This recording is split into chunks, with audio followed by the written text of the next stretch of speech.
Hi everyone. In this series of study guide videos, we'll work some Chapter 8 review exercises.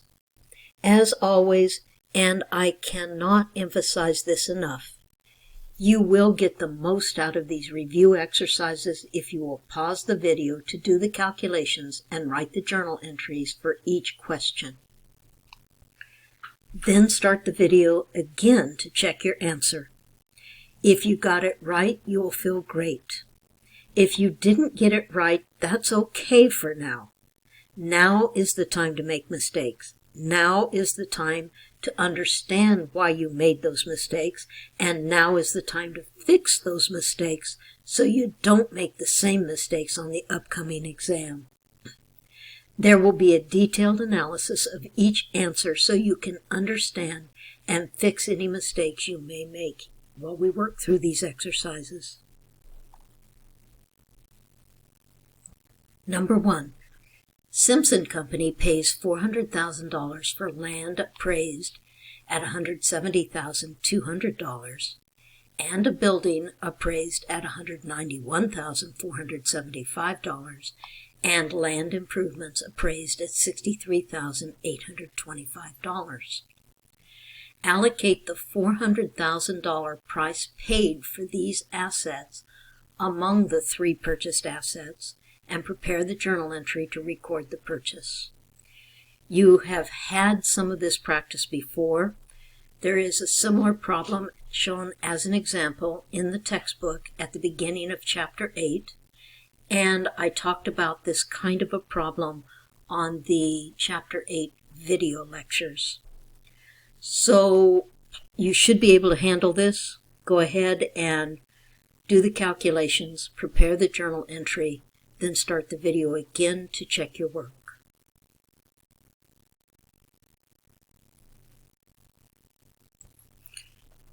So a good way to lay this problem out before you try to write the journal entry is to list the appraised value for each of the assets. Land was appraised at $170,200. Building was appraised at $191,475, and land improvements were appraised at $63,825. Then add up all the appraised values.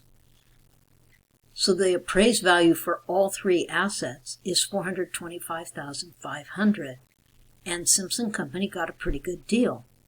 They bought 3 assets combined together worth $425,500, and they only paid $400,000 for those assets. So let's find out what percentage each one of the assets' appraised value is in relationship to the total appraised value. Land appraised value at $170,200 divided by the total appraised value of $425,500 equals 40%. And that's what this 40% here is. Then if we take the purchase price, and I just stuck the $400,000 purchase price here, if we took the 40% of the $400,000 we paid for all of the assets and multiplied that times the $400,000, it allocates 40% of the $400,000 to land, $160,000. And here is the calculation for each of those, which then allocates 45% of the purchase price to building and 15% of the purchase price to land improvements. And all 3 costs added together do equal the $400,000 that was paid for the land. The journal entry then literally falls out of these numbers. Let me show you the journal entry. Debit land, $160,000. Debit building, $180,000. Debit land improvements, $60,000. Credit cash, $400,000.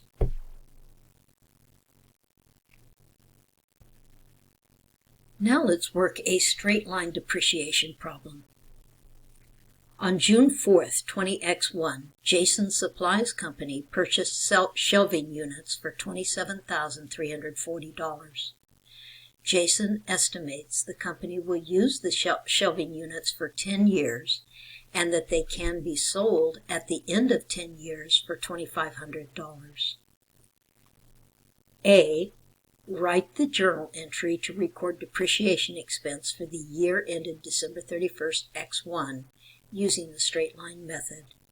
And you may assume that no monthly depreciation has been written, so you're going to write depreciation, calculate and write the journal entry for depreciation expense for the time that we owned the assets during 20X1.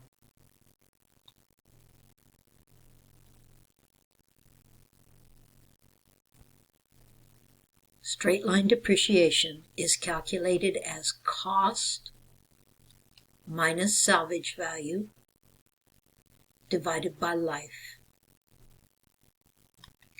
$27,340 cost minus $2,500 salvage value divided by 10 years equals $2,484 of depreciation expense per year, and that year obviously is a 12-month period. However, we did not own those shelving units for the entire 12 months of 2020X1. We bought them on June 4th. So we should count all of June and the rest of the year, which is 7 months. June, July, August, September, October, November, and December is 7 months that we owned and used those shelving units in 20X1.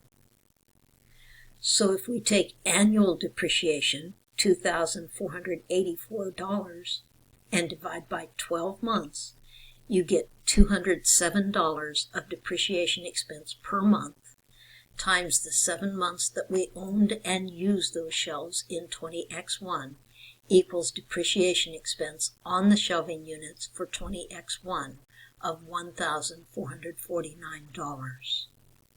And the journal entry is depreciation expense, office furniture, debit, $1,449, and credit accumulated depreciation dash office furniture, $1,449. Part B says to write the journal entry to record depreciation expense for the year ended December 31st, 20X2. This is the second year of depreciation, again using the straight line method.